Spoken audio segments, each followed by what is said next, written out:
Bonjour tout le monde, aujourd'hui on se retrouve pour faire un pain maison. Alors pour ça c'est très simple, on va avoir besoin de 250 g de farine, 175 g d'eau, 3 g de levure, c'est la levure instantanée, 3 g et demi de sel et un petit peu d'huile d'olive. Donc pour la préparation c'est très simple, on va tout ajouter dans le bol, simplement mélanger puis on va pétrir un petit peu la pâte. Donc on rajoute l'eau dans la farine. Alors ici j'ai du sel, je le mets directement d'un côté de la préparation. Et on prend le paquet de levure. Ici il faut prendre la moitié plus ou moins du paquet et le verser dedans. J'avais déjà fait ça pour une autre préparation, donc ici je peux verser le reste. Il ne reste plus qu'à mélanger.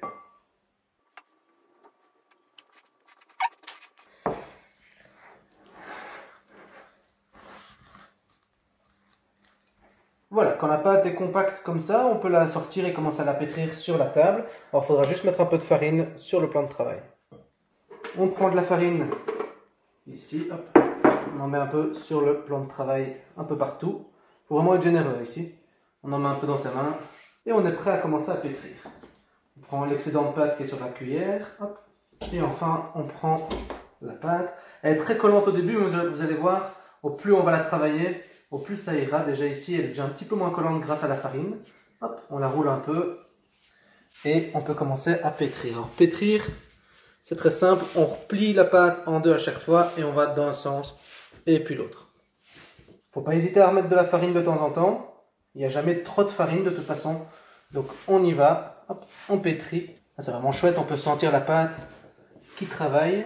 Et on va pétrir la pâte pendant environ 10 à 15 minutes. Donc ça, je vous laisse faire. Et on se retrouve juste après quand elle est terminée. Une fois qu'on a bien pétri la pâte, on commence à former une petite boule comme ça ici. Avec ses mains, une fois que la boule est faite, on la dépose simplement dans un plat. On prend notre huile d'olive. Hop. On va en verser un petit peu sur la boule et sur les bords du plat. J'en mets un peu sur la main. Hop. Voilà. Un peu sur le bord. Un peu en dessous aussi, n'oubliez pas en dessous. Comme ça la boule ne colle pas au plat. Voilà. Donc la boule devrait être capable de bouger comme ça dans le plat. Mettez-en un petit peu sur les bords. On arrive à notre première partie du repos. On va laisser reposer la boule à température ambiante pendant 30 minutes. Alors là, on va mettre un film plastique par au-dessus pour pas qu'il y ait d'impureté. Donc pendant 30 minutes à température ambiante, moi je vais vous montrer une petite astuce que je fais d'habitude. La petite astuce, c'est très simple. On va prendre le bol avec la boule, on préchauffe le four ici à 30-40 degrés. Il ne faut pas mettre trop fort, hein. On ne va pas cuire la boule pour l'instant, on va vraiment la laisser reposer. Dans ma cuisine, il ne fait pas spécialement chaud. Donc j'utilise cette astuce-là pour qu'elle puisse monter, pour qu'elle puisse se reposer un petit peu. Je prends mon plat, je la mets dans le four. Hop. Il fait vraiment une température agréable dans le four. Donc on va laisser ça pendant 30 minutes. Alors 30 minutes, c'est pile poil le temps qu'il vous faut pour faire la vaisselle de tous vos ustensiles, de laisser un petit j'aime sur la vidéo et de vous abonner. Voilà, les 30 minutes sont passées, on peut sortir le pain du four. Hop. Alors c'est pas chaud, on peut tout prendre à la main. Voilà, on enlève le film plastique. On n'en a plus besoin du tout, donc ça on peut le jeter. On va refariner un petit peu le plan de travail. Alors avec la main sur laquelle on a la farine, on peut prendre la boule. Hop. Je vous avais dit, hein, c'était important de mettre de l'huile sur le bas du bol, comme ça on peut prendre la pâte plus facilement. Alors, je redépose la pâte sur la farine et je vais pouvoir la remettre en forme. Pour la remettre en forme, c'est très simple. Ici, on la refarine un petit peu, on l'aplatit un tout petit peu. Alors ici, ce qu'on va faire, c'est qu'on va pouvoir la plier en deux une fois. Hop, on pousse, on la retourne, on replie encore en deux une dernière fois. Et vous avez vu, ici, ça va être le bas du pain. Alors ce qu'on va faire, c'est qu'on fait vraiment la petite boule. Hop, et c'est une fois sur la table que tout va se passer. Simplement, on la remet en forme.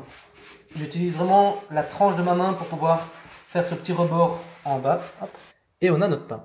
On prend un essuie-vaisselle propre, on peut le mettre dans le plat. On pousse un petit peu. Alors ce qu'on va faire, c'est qu'on va mettre de la farine dedans. C'est ce qui va donner cet aspect fariné au pain en fin de cuisson. Donc j'en prends un petit peu, j'en verse un peu partout. Hop, comme ça. Et ce qui va se passer, c'est que je vais prendre le pain, je le retourne. Hop, il est dedans. Et je recommence. Je remets un petit peu ici, hop, un petit peu sur le bord. Et alors là, on referme le tout. On va être parti pour le deuxième repos. Alors là, simplement, on va laisser le pain sur la table, à température ambiante. Plus besoin de le mettre dans le four spécialement. Je vais vous montrer ce qu'on va faire avec le four tout de suite. Pour cuire le pain, on a besoin d'une température très haute. Alors ce qu'on va faire, c'est 230 degrés.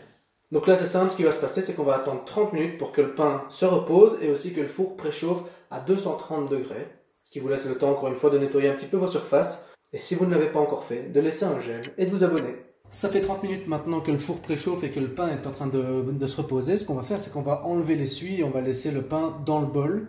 Donc, je vous montre ça tout de suite. Donc, je prends le pain, j'ai plus besoin de l'essuie et je le dépose ici dans le bol. Ce qu'on fait maintenant, c'est qu'on prend un couteau aiguisé. Alors, du coup, on va couper ici. On fait une croix. Voilà, je vais prendre la plaque du four. C'est très très chaud, là il faut faire attention. Je mets le pain et le bol directement dessus. Ce que je vais faire, c'est que je vais prendre un petit peu d'eau. Hop, je mouille mes doigts et j'en mets un peu partout.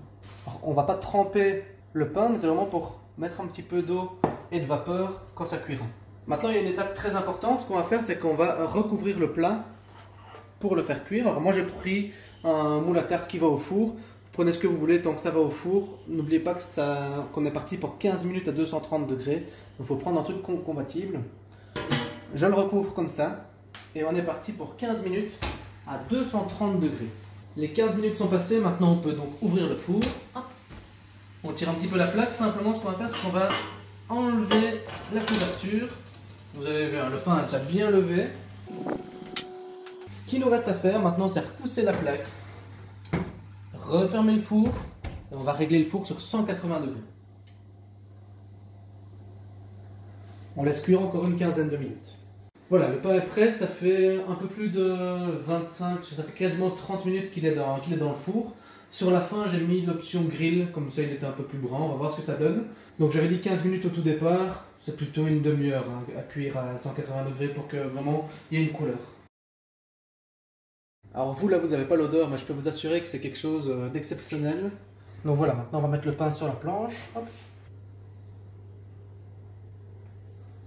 Voilà, c'est comme ça que se termine cette vidéo. J'espère que ça vous aura plu. En tout cas, n'hésitez pas à mettre un pouce bleu et à vous abonner. Ça me ferait vraiment plaisir. Moi, je vous dis à la prochaine. Bye bye.